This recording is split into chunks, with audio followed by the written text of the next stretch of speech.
नमस्कार, मी राजेंद्र हुंजे. भेदधडकमध्ये तुमचं सगळ्यांचं स्वागत. आज आपण चर्चा करणार आहोत दिल्लीतल्या निवडणुकीतल्या निकालानंतर भाजप शिवसेनेमध्ये जी सुंदोपसुंदी सुरू झालेली आहे, भाजप शिवसेनेमध्ये अंतर्गत जी धुसफूस सुरू झालेली आहे, ती केवळ याच एका मुद्द्यावरून आहे का, की याला आणखी काही वेगळी कारणं आहेत, वेगळे कंगोरे आहेत, ते आपल्याला पाहायचं आहे. कारण ज्या प्रकारे काल उद्धव ठाकरे म्हणाले की लाटेपेक्षा सुनामी कधीही मोठी असते, मग याचा अर्थ नेमका रोख उद्धव ठाकरेंना कशाबद्दलचा दाखवायचा होता, कुठला निशाणा साधायचा होता.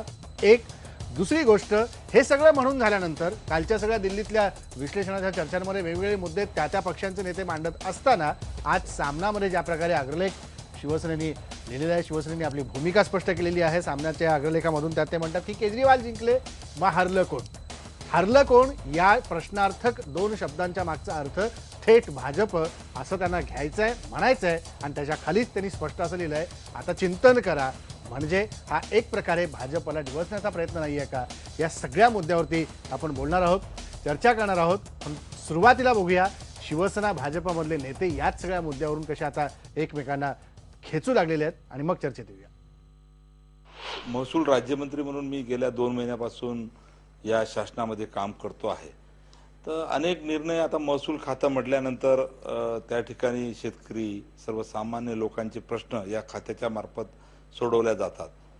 तर कॅबिनेटमध्ये अनेक निर्णय होतात, त्या ठिकाणी महसूल राज्यमंत्र्याला किंवा राज्यमंत्र्याला त्या ठिकाणी विषय असला तर बोलवतात, विषय नसला तर बोलवत नाही. तर असे अनेक निर्णय या महाराष्ट्र स्तरावरचे जे होतात शासनाच्या, त्याचे मंत्रिमंडळ निर्णय घेतो, तर ते आम्हाला कुठेतरी बसल्याशिवाय समजणार नाही. ही भूमिका माननीय उद्धवजी ठाकरे साहेबांकडे मी मांडली. राज्यमंत्र्यांना अधिकार मंत्री देत असतात. जे शिवसेनेचे मंत्री आहेत तिथे राज्यमंत्री भाजपचे आहेत, जिथे भाजपचे मंत्री आहेत तिथे शिवसेनेचे राज्यमंत्री आहेत. आता त्यात अधिकारांचं वाटप हे हळूहळू करून राहिलेले आहेत, ते मंत्री स्वतः करतायत. त्यातल्या एखाद दुसऱ्या मुद्द्यावर एखादा जर प्रश्न उभा राहिला तर तो आम्ही दूर करतो. आता जशी भावना त्यांची आहे तशी भाजपचे काही राज्यमंत्र्यांची भावना आहे की आम्हाला शिवसेनेच्या मंत्र्यांनी त्या ठिकाणी अधिकार दिले नाहीत.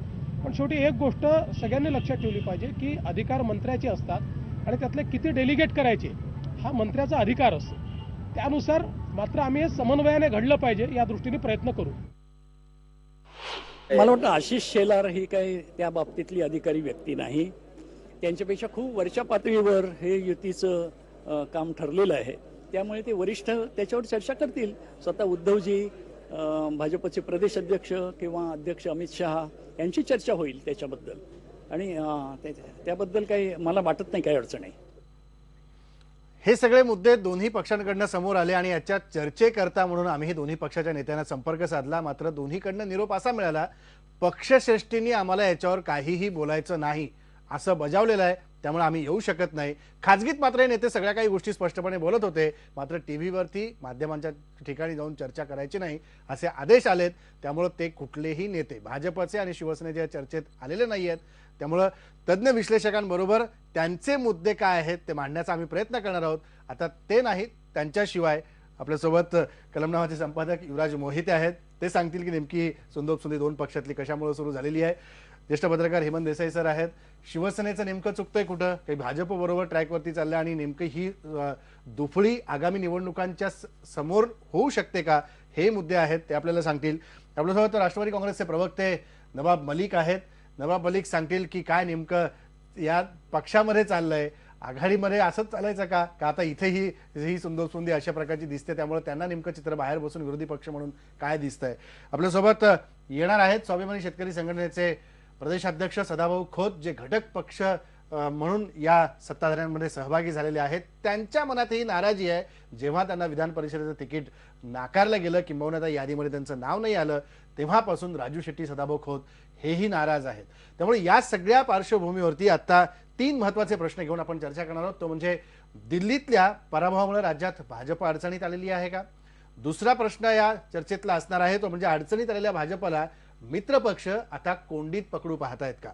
आणि तिसरा सगळ्यात महत्त्वाचा प्रश्न तो म्हणजे आगामी ज्या स्थानिक स्वराज्य संस्थांच्या म्हणजे महापालिकाच्या निवडणुका आहेत, एप्रिलमध्ये नवी मुंबई आणि औरंगाबाद महापालिका, त्यानंतर कल्याण डोंबिवली असेल आणि पुढच्या वर्षामध्ये येणाऱ्या प्रमुख राज्यातल्या महापालिका पुणे, मुंबई यासारख्या असतील.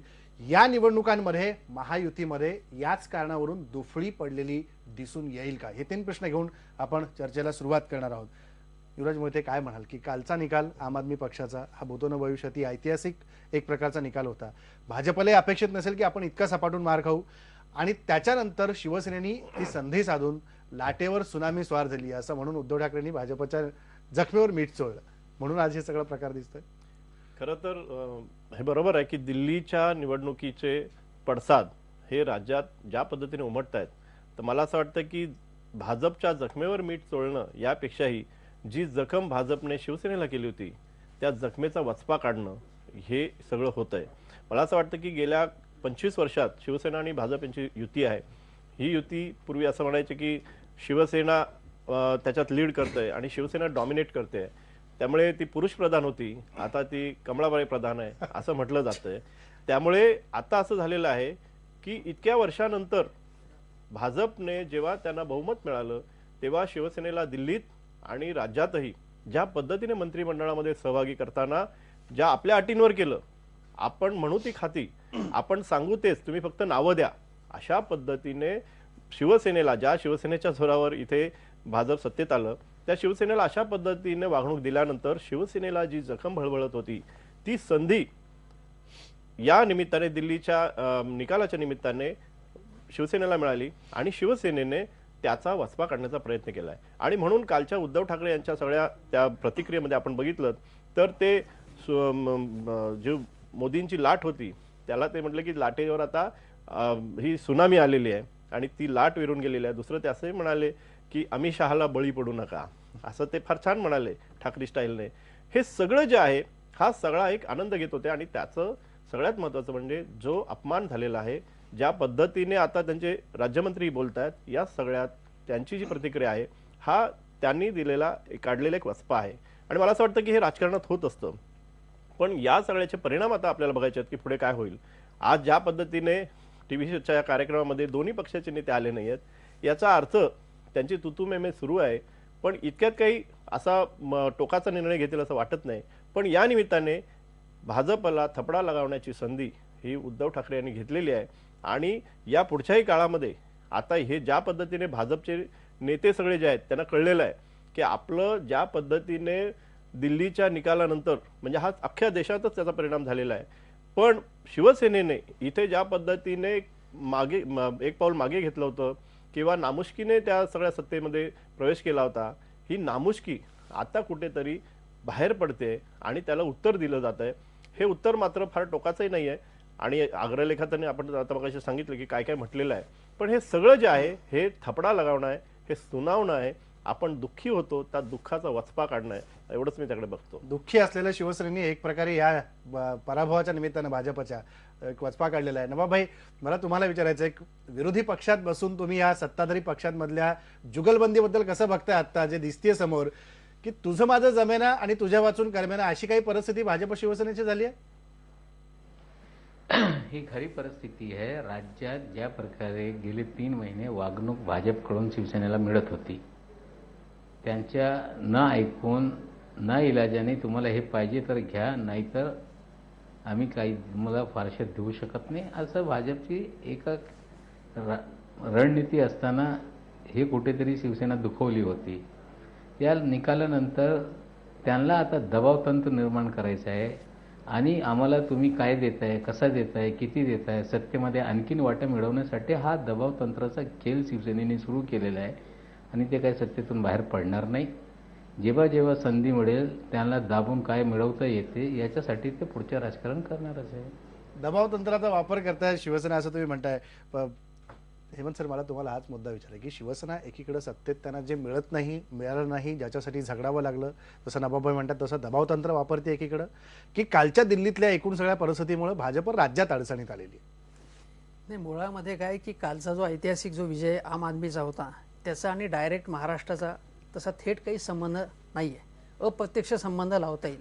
आणि ती जी काही दोघांमध्ये जे अंतर वाढत गेलं, ते पहिली ठिणगी पडली ते अनंत गीत्यांना अतिशय दुय्यम प्रकारचं खातं देण्यात आलं. ही अतिशय महत्त्वाची गोष्ट आहे. आज जे महाराष्ट्रातले एक मंत्री शिवसेनेचे जी भावना व्यक्त करतायत ती दिल्लीमध्ये पहिल्यांदा अनंत गीतेंच्या बाबतीत व्यक्त झाली होती आणि त्यावेळी उद्धवजी शपथविधीला जाणार की नाही असं सुद्धा चर्चा अगोदर सुरू होती. ते शपथविधी समारंभ पार पडला, पण तेव्हापासून ही कटुता आहे. त्यानंतर दोघांची विधानसभा निवडणुकीच्या वेळी युती होणार की नाही हा जो चर्चेचा विषय चालला होता, त्यावेळी ज्या प्रकारच्या वाटाघाटी झाल्या आणि त्यावेळी शिवसेनेला वाटाघाटींच्या वेळी सुद्धा ज्या प्रकारची ट्रीटमेंट विशेषतः दिल्लीच्या नेतृत्वाकडनं मिळाली. तुम्हाला आठवत असेल की अनिल देसाई आणि सुभाष देसाई हे दिल्लीला गेले होते, त्यांना पहिल्यांदा अपॉइंटमेंट मिळाली नाही, तिष्ठत ठेवलं. या सगळ्या गोष्टी ज्या आहेत त्या शिवसेनेला त्याची एक बोच आहे मनामध्ये आणि ते कुठेतरी आपण त्याचं एक किंमत आपण त्याचं एक काय म्हणतात त्याचं उत्तर द्यायचं हे त्यांनी ठरवलेलं होतं आणि ते उत्तर सामनामधनं देत होते. प्रश्न असा आहे की मुळात तुम्ही लोटांगण घालून सरकारमध्ये गेलात का?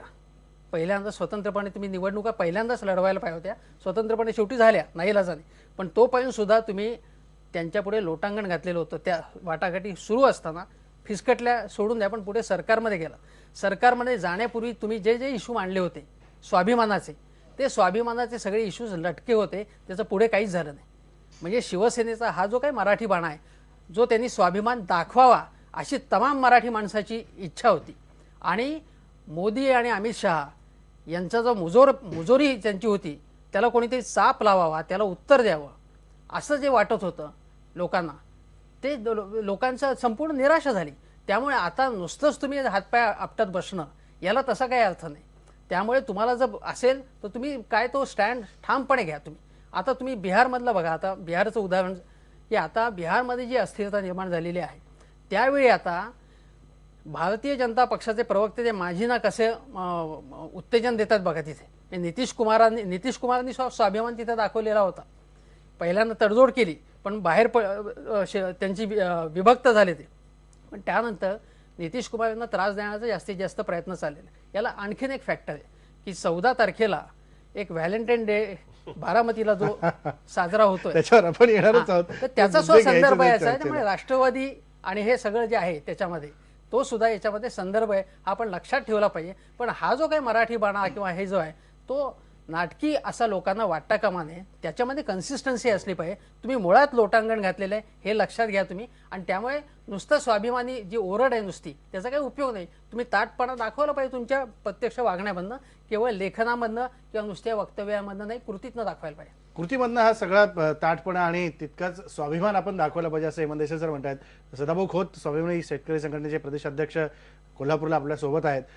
सदाभाऊ, सगळी नाराजी काही दिवसांपासून मनात सुरू आहे, स्पष्टपणे बोलून दाखवताय तुम्ही. काही काही ठिकाणी आंदोलन केलं जोरदार ऊसाच्या दरासाठी.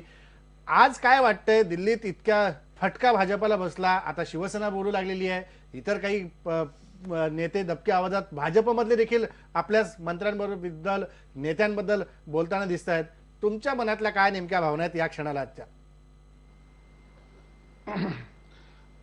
गेल्या 15 वर्षाचं आघाडीचं सरकार जनतेनं उलथून टाकलं आणि स्वाभाविक 2 पक्ष एकत्रित आले, बहुमताचा आकडा पूर्ण झाला. परंतु त्याच्यानंतर जनतेच्या समोर जनतेचा प्रश्न घेऊन आम्ही संयुक्तपणानं गेलो पाहिजे असं पद्धतीचं चित्र आज तरी महाराष्ट्रामध्ये दिसत नाही. कारण महाराष्ट्रामध्ये प्रश्न आहेत, दुष्काळाचा प्रश्न आहे, ऊसाचा प्रश्न आहे, सिंचनाचा प्रश्न आहे, आत्महत्या शेतकरी करत आहे तो प्रश्न आहे. आणि हे सगळे प्रश्न याला कुठंतरी न्याय मिळावा. कारण सत्ता बदल होत असताना जनतेच्या मनामध्ये होतं की सिंचन घोटाळ्याची चौकशी होईल, राज्यात सहकारी साखर कारखाने जे राष्ट्रवादी आणि काँग्रेसनं मोडीत काढले आणि स्वतःच्या मालकीचे केले त्याची कुठेतरी चौकशी होईल, राज्य शिखर बँकेची चौकशी होईल, महानंदा दूध संघाची चौकशी होईल. परंतु असं चित्र मात्र आज महाराष्ट्रामध्ये कुठेही आपल्याला पाहायला मिळत नाही. आणि एका बाजूला आम्ही जरी घटक पक्ष म्हणून जरी आज सरकारमध्ये असलो तर आमची अवस्था तुम्ही बघत आहे, ना घरकानी ना घाटका अशा पद्धतीची अवस्था आमची झालेली आहे. तसंच परंतु आम्ही काय बोलावं मान्य केले. सदाभाऊ, तुम्ही खूप मोकळेपणाने बोललाय, त्यामुळे तुमची जशी अवस्था झाली आहे सत्तेत जाऊन शिवसेनेची त्या पलीकडे झाली नाही का? निदान आम्ही त्यांच्यापासून आलोक झालो, निदान ते सत्तेच्या जवळ तरी पोहोचले. पण आम्ही सत्तेच्या जवळही पोहोचलो नाही, कारण आम्ही पडत्या काळामध्ये, जसे आज मुख्यमंत्री साहेब म्हणले, जे पडत्या काळामध्ये संकटाच्या काळात जे असतात तेच खरे मित्र असतात. आम्ही ऐन संकटाच्या काळामध्ये मित्र म्हणून त्या ठिकाणी गेलो. पण आमची जर अवस्था तुम्ही बघितली तर आज शिवसेनेची साथ का महाराष्ट्रातल्या जनतेसमोर कोणत्या पद्धतीनं जावावा हा प्रश्न खऱ्या अर्थानं आमच्या समोर पडलेला आहे. नाही, सदाभाऊ, मला एक विचारायचं की संकटाच्या काळामध्ये तुम्ही शिवसेनेची साथ करायला पाहिजे होती, तुम्ही भाजपची साथ का केली? त्या काळामधला त्या वेळचे जे काही प्रश्न होते त्या पद्धतीनं त्यावेळी आम्ही ते निर्णय घेतले, कारण जर तर त्याला काही महत्व असत नाही. नाही, पण सदाभाऊ जो त्या काळातला प्रश्न होता, जो त्या काळातला प्रश्न तुम्हाला आता तुम्ही मांडताय ते स्पष्ट सांगत नाही, पण जी प्रश्नपत्रिका तुम्हाला सोडवायला दिली होती त्याचं उत्तर काय अजून शेवटपर्यंत विधान परिषद लागली तरी तुम्हाला मिळालं नाही. हेच दुखणं आहे मूळचं. नाही, मुळामध्ये आम्ही निव्वळच काय 25 वर्ष चळवळीमध्ये काम करत असताना आम्ही काही निव्वळ मंत्रिपदासाठी गेलो नव्हतो, कारण ते कुणाकडेही गेलो असतो तर तो वचन, ते शब्द आम्हाला मिळणारच होते. शिवसेनेकडे गेलो असतो तरी मिळणार होते आणि भाजपकडे गेलो असतो तरी मिळणार होते. परंतु काही प्रश्नही घेऊन गेलेलो होतो आम्ही. पण हे प्रश्न ज्या ठिकाणी सत्ता आल्यानंतर मांडायला गेले पाहिजे त्या ठिकाणी आमची माणसंच जर काही नसतील, अगदी आज राज्याची जर अवस्था बघितली तर जिल्हा नियोजन समितीवर सुद्धा आमच्या एकाही कार्यकर्त्याला संधी दिली गेली नाही. म्हणजे कार्यकर्ते लढले, कार्यकर्ते निवडणुकीला यांच्याबरोबर राहिले, पण आमची एवढी सुद्धा लायकी राहिली नाही की एखादा सदस्य आमचा जिल्हा नियोजन मंडळावरती जिल्ह्यामध्ये एखाद्या जिल्ह्यात असावा. एवढी वाईट अवस्था आज कार्यकर्त्यांची सुद्धा झालेली आहे आणि त्यामुळे कार्यकर्त्यांचा स्वाभाविकच दबाव आमच्या वाढत. म्हणजे सदाभाऊ याच्यामुळे, या सगळ्या कारणामुळे राज्यात भाजप अडचणीत आली असं तुम्हाला वाटतं? नाही, प्रत्येकाची एक वेळ असते. भाजपने तेच अडचणीत आले, योग्य वेळी ते तर आहेच मुद्दा, पण भाजपला अडचणी देण्याची हीच सगळी कारणं समोर येत आहेत. सदाभाऊ, मी अजून एक मुद्दा सांगू का? नाही आहे. हे बघा, दुष्काळाचं पॅकेज अजून मिळालेलं नाहीये केंद्र सरकारकडनं. नंतर तुमचं उसाच्या भावाचं फायनल अजून उत्तर मिळालेलं नाहीये. आणि शिवाय तुमच्या या लोकांच्या नेमणुका झाल्या नाहीयेत. शेतकऱ्यांचे कुठल्याही वस्तूंचे आधारभाव जे आहेत बाकीच्या कपाशीपासून आणि इम्पोर्ट एक्सपोर्ट पॉलिसी संबंधीचे सगळे प्रश्न शरद पवारांनी सुद्धा ते मांडलेले आहेत. पण तुम्ही हे जे महत्वाचे शेतीमालाच्या भावासंबंधीचे प्रश्न आहेत ते तुम्ही बाजूला केलेले आहेत आणि या मुद्द्यावर तुम्ही बाहेर का नाही पडत? मग बरोबर, भाजपची साथ सोडत का नाही तुम्ही? नाही, मुळामध्ये आज त्यांना या प्रश्नाची जाणीव करून देणं, कारण सरकार येऊन 3-4 महिने झालेले आहेत. निव्वळ या प्रश्नामुळे लगेच बाहेर पडल्याबरोबर ते प्रश्न सुटणार आहेत असं नाही आहे. परंतु भविष्य काळामध्ये जर या प्रश्नाकडे डोळेझाकपणा झाला तर बाहेर आम्ही पडतो म्हणून सांगायची गरज पडत नाही, ती पावलं आपोआपच चालत असतात. नवाबाई, तुम्हाला काय म्हणायचं आहे? की त्यांना जिल्हा नियोजन मंडळावर कार्यकर्त्यांना जागा मिळत नाही, सत्तेत वाटा मिळत नाही, त्यासाठी ते बाहेर पडण्याच्या मनस्थितीत आहे. सदाभाऊला हे माहीत आहे की दुष्काळी परिस्थिती असताना 7,000 कोटीचा पॅकेज जाहीर केला. केंद्राकडून 2दा NDRFचे पैसे इतर राज्यांना देण्यात आले आणि या राज्याला एक दमडा पण केंद्र सरकारने दिला नाही. कधी शेट्टी साहेब यांचे नेते एक शब्द बोलत नाही. दुधाला भाव मिळत नाही त्या बाबतीत बोलत नाही, सोयाबीनच्या भावाच्या बाबतीत बोलत नाही, कपासाच्या भावाच्या बाबतीत बोलत नाही, दुष्काळी भागात पैसे शेतकऱ्यांना मिळत नाही याबाबत कधी बोलत नाही. आणि ते सांगताय की या सरकारला हे प्रश्न समजले पाहिजे. या राज्यातले मुख्यमंत्री स्वतः विधानसभेमध्ये गेली 10-12 वर्ष या विषयावर किती भाषणं त्यांनी केली. शेट्टी साहेबांच्या सोबत पण ते तिकडे आमदार होते. यांना या राज्याचे प्रश्न माहीत नाही असं नाही. हा सरकार शेतकरी विरोधी सरकार आहे, शेतकऱ्यांसाठी काय करणारच नाहीये. यांना शेतकऱ्यांचं काही घेणं देणं नाही. यांना जिल्हा नियोजन मंडळामध्ये कार्यकर्त्यांना जागा नाही, आम्हाला सत्तेत वाटा नाही. त्यासाठी आता सदाभाऊ स्वतः त्यांनी कबुली दिलेली आहे शेतकऱ्यांच्या मला याला उत्तर द्यायचं आहे, सहभागी होण्यासाठी मला उत्तर द्यायचं आहे. बोला सदाभाऊ. यांनी हे म्हणत आहेत की आम्हाला नाही, दुष्काळ दिलासा यात्रा मराठवाड्यामध्ये आम्ही केली. दुसऱ्या बाजूला गारपीट झाल्यानंतर आम्ही स्वतः जाऊन शेतकऱ्यांना नुकसान भरपाई मिळालं पाहिजे म्हणून आंदोलन केलं. ऊसासाठी सुद्धा आम्ही रस्त्यावरती आलो, आमच्या अंगावरती गुन्हे दाखल झाले. आज जे साहेब बोलत आहेत, मी त्यांना विचारतो, राष्ट्रवादीच्याच साखर कारखान्यांनी महाराष्ट्रातल्या शेतकऱ्याला तुम्ही FRP दिलेला नाही, त्याच्यावर काही कारवाई करणार आहे का? एका बाजूला आम्हाने म्हणायचं की यांना शेतकऱ्याचं काही पडलं नाही आणि हे सरकार यांना पदं पाहिजे आहेत, मग तुम्ही शेणा बाहेर पडत्या म्हटलं की लगेच आम्ही पाठिंबा देतो. न बोलवता सुद्धा कोणत्या गाडीत बसू सांगा, ही घाई तुम्हाला का लागली? कारण सत्तेला तुम्ही चाटवलेला आहात राष्ट्रवादीवाले, आणि मग मोदी साहेबांना तुम्ही घेऊन कशाला येताय? की ज्यांना हाफचड्ड्यावाले म्हणून तुम्ही हिनवलेले होते, तुम्ही आता काय हाफचड्ड्या घातलेल्या आहेत का? एक वेळा महाराष्ट्राला मला सदाभाऊ हाच मुद्दा आहे, हाच मुद्दा घेऊन ब्रेक नंतर चर्चा करायची आहे. सदाभाऊ ब्रेक नंतर हाच मुद्दा घेऊन चर्चा करायची. नवाबभाई येतो मी, तुम्हाला उत्तर द्यायला देतो. नवाबभाई ब्रेक घेतो मी ब्रेक घेतो, तुम्हाला या प्रश्नाचं उत्तर द्यायला देतो. छोटासा ब्रेक घेऊ. जो मुद्दा सदाभाऊंनी उपस्थित केला हाच मुद्दा घेऊन मला ब्रेक नंतर चर्चा करायची होती. मुद्द्याला हात घातलेला आहे, त्यामुळे उत्तर आपण पुढच्या सेगमेंटमध्ये घेऊ.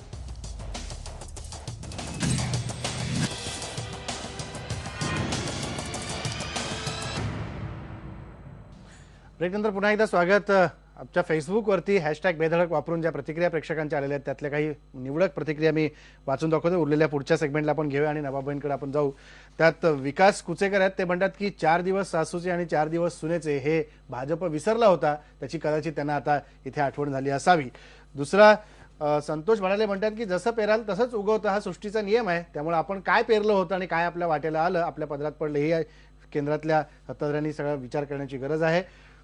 राजदीप पुणेकर म्हणतात की महाराष्ट्रात शिवसेना भाजप मित्रपक्षांची दिशाभूल करण्यासाठी तू मारल्यासारखं कर आणि मी रडल्यासारखं करतो असं नाटक चाललंय, अशा पद्धतीची भावना लोकांच्या मनामध्ये निर्माण झालेली आहे. त्यामुळे नवाबाई मगाशी जे सदाभाऊ खोत म्हणत होते त्याच्यावर काय उत्तर द्याल? नाही, सदाभाऊ खोतनी बरेचसे मुद्दे एकत्रित काढलेले, मला विस्तारित बोलू द्या. बोला. सर्वप्रथम सदाभाऊ खोत बोलले की हे राष्ट्रवादी आणि काँग्रेसवाल्यांचे कारखाने. सदाभाऊ, हे राष्ट्रवादी आणि काँग्रेसवाल्यांचे कारखाने नाही. या राज्यातले बहुतांश कारखाने सहकारी तत्वावर चालणारे शेतकऱ्यांचे कारखाने आहे आणि त्याच्यावर आमचे नेत्यांना लोक निवडून देत आहे. संचालक मंडळमध्ये ते निवडून आल्यानंतर त्यांना रीतसर कायद्याने तो संचालक मंडळाच्या माध्यमातून कारखाने चालवण्याचा अधिकार मिळालेला आहे. आता तुम्ही शेतकऱ्यांचे कैवारी नेते असताना या एकही कारखाना तुमच्या ताब्यात कुठलेही शेतकरी देत नाही, कारण तुम्ही चालू शकत नाही. हे लोकांच्या मनात कुठेतरी शंका असेल, त्याची कारण आहे. कोल्हापूरमध्ये एक दूध संघ हातात घेतल्यानंतर शेतकऱ्यांचे पैसेच बुडाले सगळे शेट्टी साहेबांच्या मुळे. त्यामुळे शेतकरी कुठलीही संघटना तुमच्या ताब्यात देत नाही.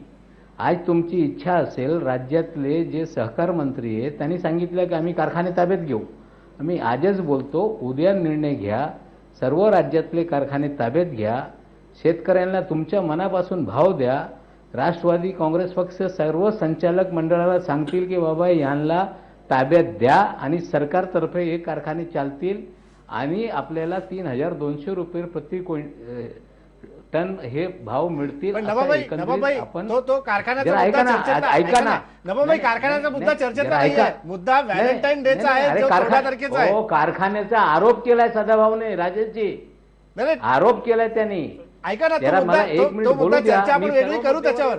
नवाबाई, आपण परत एकदा तो विषय घेऊन चर्चा करू. मात्र 14 तारखेचा जो विषय आहे त्या आरोपावरशी द्या. मला बोलू द्या. आता सदाभाऊ बोलले की राष्ट्रवादी सत्तेसाठी कुठेतरी लोटांगण करतायत, तसं नाही. 100 दिवसापूर्वी या राज्यामध्ये जेव्हा आघाडीच्या सरकारला लोकांनी बाहेर केल्यानंतर या राज्यात परिस्थिती अशी निर्माण झाली की इथे कोणालाही सगळे वेगळे लढल्यानंतर बहुमत नव्हता. त्यासाठी बिनसर पाठिंबा आमचा राहील. याचा अर्थ हा नाही की आम्ही सत्तेमध्ये जाण्यासाठी ते करत होतो. शिवसेनेने पाठिंबा दिल्यानंतर हा सरकार स्थिर झालेला आहे. 100 दिवसामध्ये या सरकारने जनविरोधी निर्णय घेतले, शेतकऱ्यांना न्याय दिला नाही, कामगार विरोधी कायदे करताय. परिस्थिती अशी आहे का हा सरकार जनविरोधी आहे, लोकांच्या मनामध्ये परिस्थिती आहे. आज शिवसेनेने पाठिंबा बाहेर घेतला तर आम्ही या सरकारला पाठिंबा देणार नाही. सरकार पडत असेल तर आम्ही ती भूमिका शिवसेनेची असेल त्या पाडून दाखवा सरकार.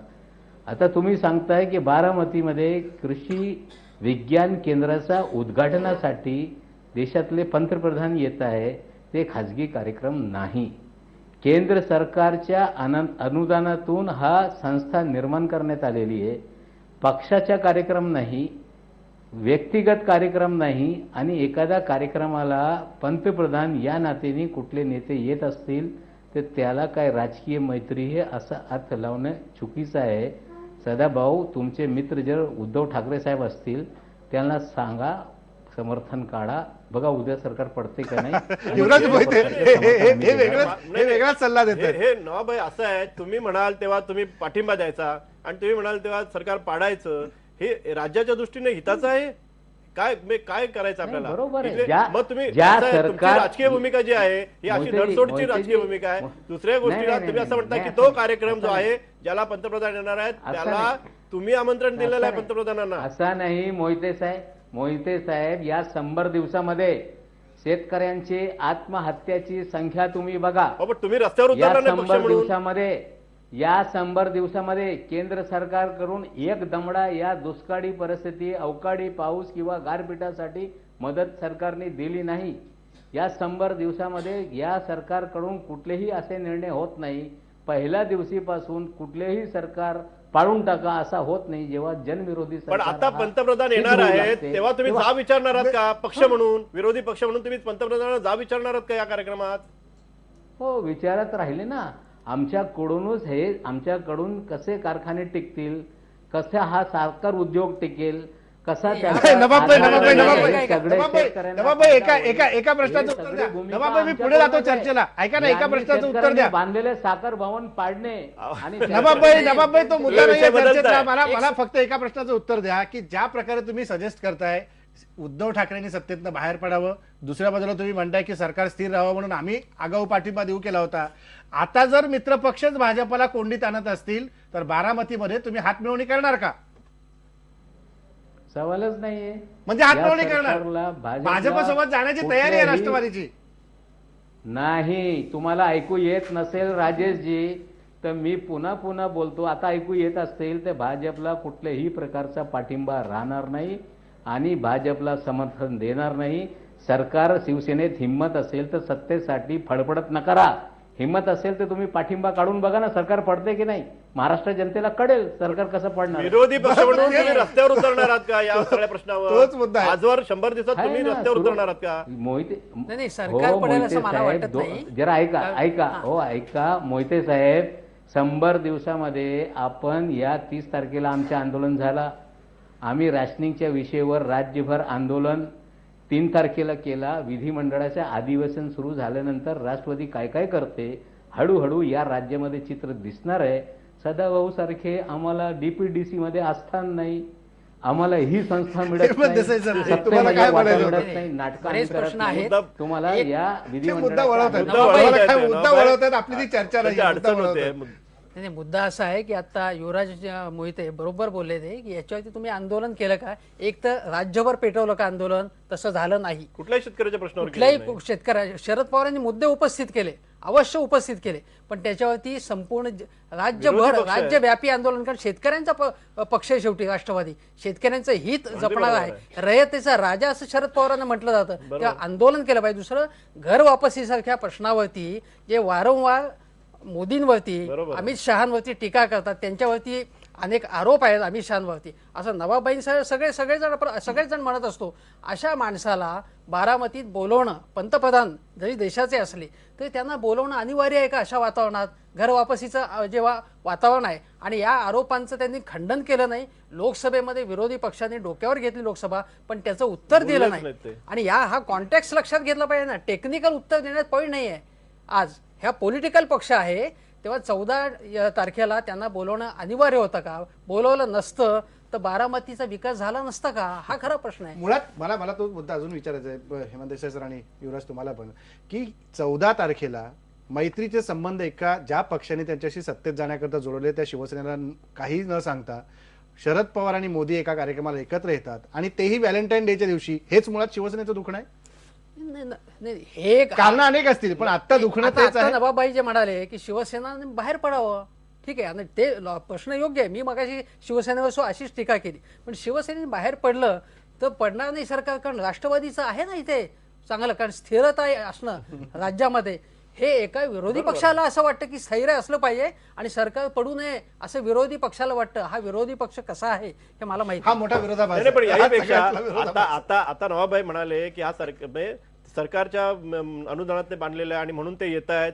पण याचबरोबर आणखीन एक कार्यक्रम असा होतोय की जिथे पटेलांच्या इथे गोंदियाला. नाही आता तिकडे प्रफुल्लभाई. प्रफुल्लभाई पटेलांनी तिथे अमित शहाना बोलवलं एका कार्यक्रमाला. त्यांच्या वडिलांच्या निमित्ताने कुठे? एक कार्यक्रम आहे. कुठल्या तारखेला आता नाही, तिकडे किती तारखेला कधी आहे? युवराजजी, हे गॉसिप तुम्ही लोक गेले 20 दिवसापासून या राज्यात करत आहे. अहो तुम्ही ती कुठल्या तुमची मैत्री तारखेला? असं आहे ते सांगा हे- ना. नाही नाही, आता तुमचेच लोक बोलत होते 8 तारखेला कार्यक्रम आहे. तुमचेच पत्रकार बंधू सगळे या राज्यभर अफवा पसरवत होते की 8 तारखेला कार्यक्रम आहे. 8 तारीख निघून गेली. तुम्ही तारीख सांगा ना, वेळ सांगा, कधी कार्यक्रम आहे. असं आहे, नुसतं असं नवाबाई gossip कोणाची करून, कशी मैत्री आहे अफवा हे पसरवून महाराष्ट्राला लोकांना नवीन नाहीये. बदनाम करणं. पहिलं स्टेटमेंट सगळ्यांचीच आहे. प्रफुल्लभाईंनी केलं होतं. प्रफुल्लभाईंनी निवडणूक statement झाल्यावर केलेलं आहे. असा आरोप करणं प्रफुल्लभाईंचं उचित स्वतःचं नाही. statement नाही, या कोणाशीही या युती होऊ प्रकारचा शकते, असं आरोप त्यांनी करणं सांगितलं होतं. उचित नाही. बरोबर आहे. तुम्ही सांगा ना, आणि कधी हे कधी पहिल्या कार्यक्रम ते दिवसापासूनच सांगा ना. मला मला नाही, मला नाही, तुम्ही गेले नाही मोहितेजी, असं आहे, गेली पहिल्या 15 दिवसापासून दिवस प्रफुल्लभाईंचं सर्व statement पत्रकार आहे. प्रफुल्ल प्रफुल्लभाईंचं पटेलच्या statement आहे की आम्ही- कार्यक्रमाला अमित शहा येत आहे. ते हो, कुठल्या तारखेला प्रफुल्लभाईंचं कार्यक्रम statement आहे? आहे की तुम्ही आम्हाला 8 पहिल्या फेब्रुवारीला दिवसापासून कार्यक्रम या सांगत आधी होते. आपण आवडं नाही आहे. 8 फेब्रुवारी गेली, घेऊन वेगळ्या मुद्द्यात आता गेलो. 31 फेब्रुवारीला आहे आता काय? कसं आहे नवाबाई, मला नवाबाई, मला वाटतं ब्रेक घ्यायचा आहे. तुम्ही ब्रेक. म्हणा सरकारी कार्यक्रम आहे. युवराज मला ब्रेक घ्यायचा आहे. सदाभाऊ मला एक ब्रेक त्या पूर्वी तारखेला जाण्या आहे काय? सदाभाऊ ब्रेकला अफवा जाण्यापूर्वी तुम्हाला पसरवण्याचा विचारायचं मला कार्यक्रम. की ज्या आज सामनामध्ये एक उल्लेख केलाय, जो वाक्य लिहिलं गेलंय, तीच भावना तुमची आहे का मला तुम्हाला विचारायचं आहे. सामनानी असं म्हटलं की केजरीवालांनी हातात झाडू घेऊन भाजपचा कचरा केला असं आम्हाला दुर्दैवानं म्हणावंसं वाटतं. इतकी सगळी परिस्थिती वाट्याला आल्यानंतर जिल्हा नियोजन मंडळामध्ये सदस्यता नेमणूक नाही, कुठली मागणी केली त्याच्यावरती विचार नाही, ऊस दरावर गेलो आंदोलन केलं त्याचा विचार नाही, अशीच भावना स्वाभिमानी शेतकरी संघटनेच्या मनात आहे का?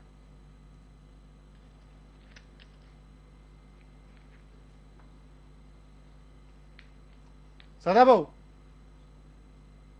हा आणि मुळामध्ये त्यांनी लेख लिहिला किंवा त्यांच्या मतं त्यांनी प्रगट केली त्याच्याशी मला काही बोलायचं नाही. तो प्रश्न भाजप आणि शिवसेना या दोघांनी बसून एकत्रित संपवावा. दोघं सरकारमध्ये आहेत, जनतेला चांगलं शासन देण्याचा दृष्टिकोन ठेवावा असं मी म्हणेन. शेवटी तो दोघांच्या मधला मुद्दा आहे. प्रश्न हा आहे की मलिक साहेब मगाशी ज्या पद्धतीनं म्हटले की कारखाने यांच्या ताब्यात नाही आहेत, तर मला त्यांना सांगायचं आहे की आम्ही तेच सरकारला सांगतोय की यांनी यांच्या सोयीचे पोटनियम केलेले आहेत, ते पोटनियमामध्ये दुरुस्ती करा, एक समिती नेमा. आणि दुसऱ्या बाजूला अण्णासाहेब हजारे असतील, मेघाताई पाटकर असतील, राजू शेट्टी यांनी कारखाने शेतकऱ्यांच्या यांनी घशात गाठली ती परत द्या म्हणून आम्ही आंदोलन केलेलं होतं. आणि दुसऱ्या बाजूला की तिथं सरकारचं अनुदान आहे म्हणून बारामतीला नरेंद्र मोदी साहेब येत आहे अशा पद्धतीनं ते त्याचं गोडवं गायला लागलेले आहेत. परंतु मुळामध्ये मला यांना प्रश्न विचारायचा आहे की विधानसभेच्या निवडणुकीमध्ये तुम्ही आरोप प्रत्यारोप केला, बिन मागता तुम्ही पाठिंबा दिला आणि आता मोदी साहेब तिथं विकास कामाच्या उद्घाटनाला येत आहे. ज्या माणसांच्यामुळे देशाचा वाट लागेल अशी तुम्ही भाषणं करत होता, देश कुणाच्या ताब्यात देणार अशी भाषणं करत होता, त्यांनाच तुम्ही आणत आहे. याच्या मागचं कारण स्पष्ट आहे की यांनी जे काही भ्रष्टाचार केलेले आहेत, मग ते सिंचनाच्या घोटाळे असतील, साखर कारखान्यातले घोटाळे असतील, बँकेतले घोटाळे असतील, याला कुठंतरी भाजपनं संरक्षण दिलं पाहिजे म्हणून तुम्ही लोटांगण घालत आहे. हा महाराष्ट्र पुरा जाणत आहे, कारण पब्लिक है सब जानती है असे पब्लिक आहे सब जानती असं सदाभाऊ म्हणतात. सदाभाऊ पब्लिक आहे सब ऐका, सदाभाऊ पब्लिक आहे सब जानती आहे तुम्ही म्हणताय, त्यामुळे घटक पक्षाला देखील हे वाक्य आणि ही ओळ लागू होते, हे विसरू नका. स्वाभिमानी शेतकरी संघटनेला लागू होते, शिवसेनेला पण लागू होते. मला ब्रेक घ्यायचा आहे, ब्रेक घेऊन मी परत येतो. भाऊ एक मिनिट राजेशजी 1 मिनिट लवकर. नवाबाई मला ब्रेक घ्यायचा आहे. निवडणुका नाही, आम्ही सत्तेत नाही, हे तुमचे सगळे आरोप बिनबुडाचे आहे. हिम्मत असेल तर करा ना कारवाई, घ्या ना सगळे कारखाने ताब्यात. नवाबाई मी तेच म्हणलं, नवाबाई मी तेच म्हणलं, जी ओळ त्यांनी शेवटी गायली ती त्यांना पण लागू होते. ब्रेक घेऊ आपण, ब्रेक नंतर परत भेटू.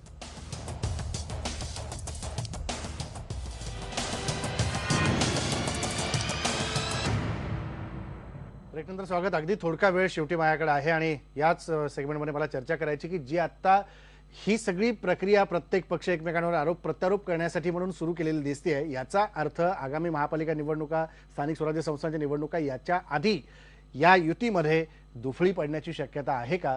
मला युवराज मोहिते हाच प्रश्न विचारायचा की आता जी संधिसाधूपणा शिवसेनेकडनं असेल, दबाव तंत्र असेल, काय आपण वेगवेगळे शब्द वापरू शकतो, पण नेमकं हे महापालिका निवडणुका डोळ्यासमोर ठेवूनच सगळी उचलली गेलेली पावलं आहेत? नाही, दोन गोष्टीसाठी. म्हणजे आता आयती संधी एकतर आहे, म्हणजे केजरीवालच्या झाडूने भाजपला मारणे, जसं आपण म्हणतो पाहुण्यांच्या काठीने, तसं ते एक संधी मिळालेली आहे शिवसेनेला. आणि दुसरं त्याच्यामध्ये जे मगाशी जसं नवाबाई म्हणले तसं अगदी बरोबर आहे, कारण आता अजूनही महामंडळांच्या आणि इतर सगळ्या कमिट्यांच्या नियुक्त्या व्हायच्या आहेत. तर तिथे जास्तीत जास्त आपल्या वाट्याला मिळावं हा शिवसेनेचा प्रयत्न आहे आणि तो दबाव पण आहे.